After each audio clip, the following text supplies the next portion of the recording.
حضرت ابو بکر صدیق رضی اللہ تعالیٰ فرماتے ہیں ایک مرتبہ حضور علیہ السلام نے فرمایا کیا میں تمہیں اکبر الکبائر کبیرہ گناہوں میں بڑے گناہ بتاؤں؟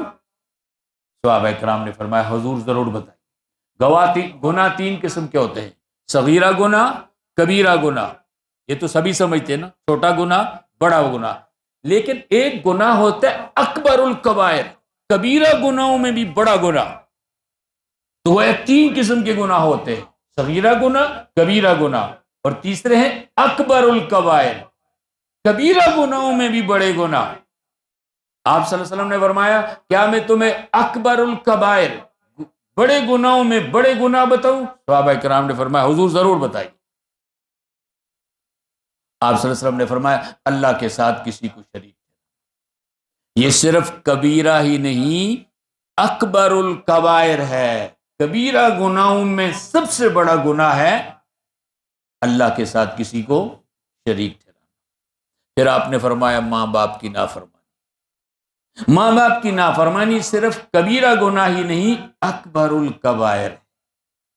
حضرت ابو بکر صدیق رضی اللہ تعالیٰ فرماتے ہیں حضور علیہ السلام جس مجلس میں بیٹھے یہ بات کر رہے تھے آپ ٹیک لگا کر بیٹھے ہوئے تھے۔ جب آپ اکبر الکبائر کبیرہ گناہوں میں بڑے گناہ صحابہ اکرام کو بتانے لگے تو آپ نے پہلا گناہ بتایا کہ اللہ کے ساتھ کسی کو شریک، دوسرا فرمایا ماں باپ کی نافرمانی، اور تیسرا فرمایا جھوٹی گواہی۔ جب آپ نے اس تیسرے گناہ کا ذکر کیا تو آپ ٹیک لگا کر بیٹھے تھے تو آپ سیدھے، اور آپ نے اس کو 3 بار ریپیٹ کر کے بتایا، جھوٹی گواہی، جھوٹی گواہی، جھوٹی گواہی۔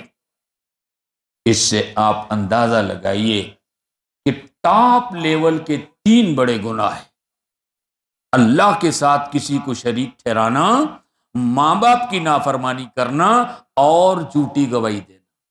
پھر ان 3 گناہوں میں بھی جھوٹی گواہی کے بارے میں حضور صلی اللہ علیہ وسلم نے اس کو بار بار دہرایا، جھوٹی گواہی، جھوٹی گواہی، جھوٹی گواہی۔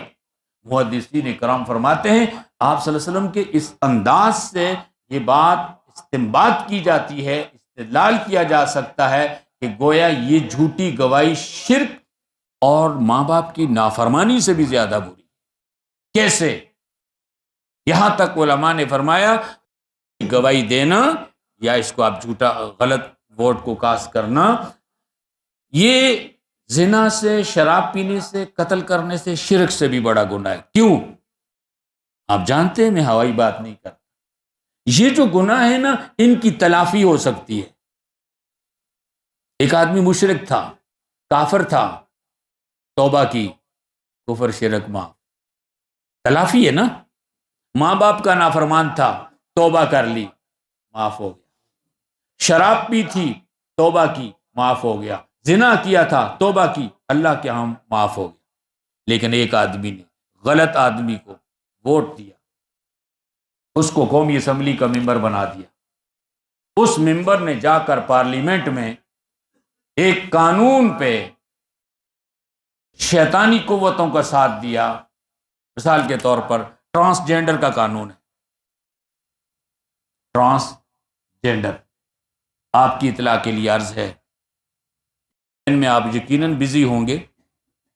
پہلے اس الیکشن سے پہلے جب election commission radio T V پہ اناؤنس کرتا تھا تو کہتے تھے مرد ووٹر، خواتین ووٹرز اور خواجہ سرا ہجڑے۔ یہ پہلا الیکشن ہے پاکستان کی تاریخ میں جس کا آپ الیکشن کمیشن ایک چوتھی جنس کا اعلان کر رہا ہے، ٹرانسجینڈر۔ میں نے خود سنا ہے الیکشن کمیشن کی نشریات میں کہ خواتین ووٹر، مرد ووٹر، خواجہ سرا اور ٹرانسجینڈر، یہ لعنت پہلی مرتبہ پاکستان کے اندر آ گئی ہے۔ وہ مرد جو عورتیں بن گئے ہیں اور وہ عورتیں جو مرد بن گئی ہیں ان کو ٹرانسجینڈر کہتے ہیں، اور ان کو قانونی حیثیت دے رہا ہے الیکشن کمیشن، ٹرانسجینڈر۔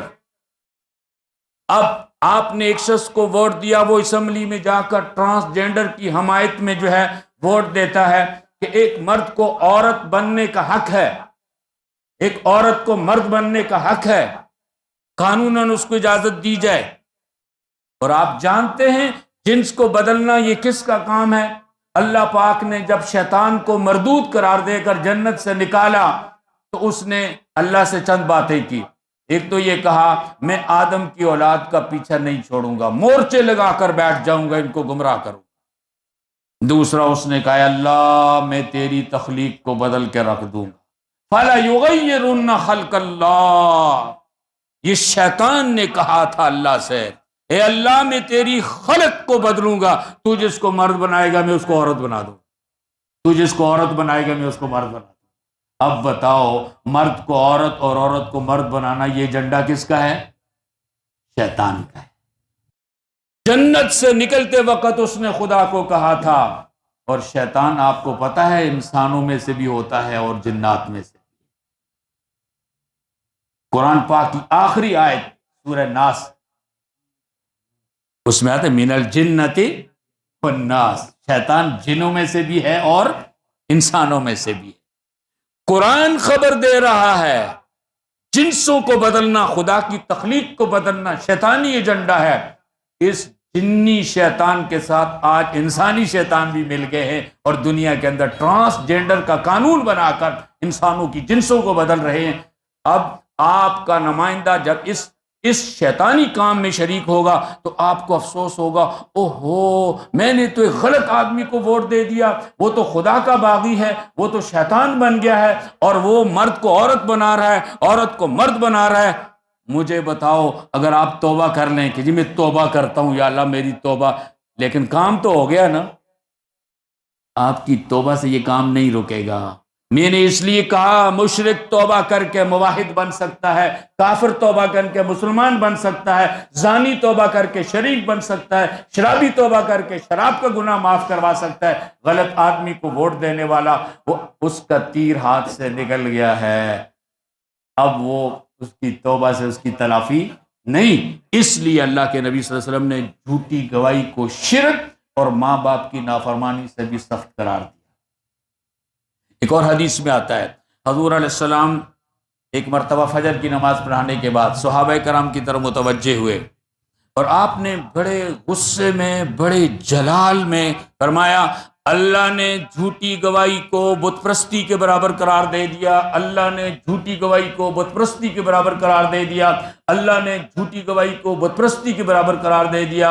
ایک صحابی فرماتے ہیں آپ اتنے زور سے بول رہے تھے کہ مسجد کے قریب کے گھروں تک آپ کی آواز جا رہی تھی۔ پھر آپ صلی اللہ علیہ وسلم نے اپنی اس بات پر قرآن کی آیت سے حوالہ دیتے ہوئے کہ میں اللہ کا نبی نہیں کہہ رہا، اللہ کہتے ہیں کہ جھوٹی گواہی بت پرستی کے برابر ہے۔ اب آپ دیکھیے بت پرستی کتنا بڑا گناہ ہے، خدا کو چھوڑ کر انسان پتھر کے بتوں کو سجدہ کرے، ان کو پوجے، ان کی پرستش کرے، ان کے سامنے ہاتھ پھیلائے، یہ کتنا بڑا گناہ ہے۔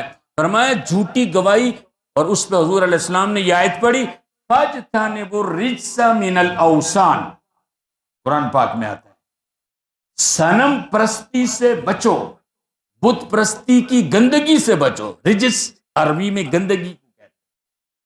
فَاجْتَنِبُوا الرِّجْسَ مِنَ الْأَوْثَانِ، بچو بتوں کی گندگی سے، وَاجْتَنِبُوا قَوْلَ الزُّورِ، اور جھوٹی گواہی سے بھی بچو۔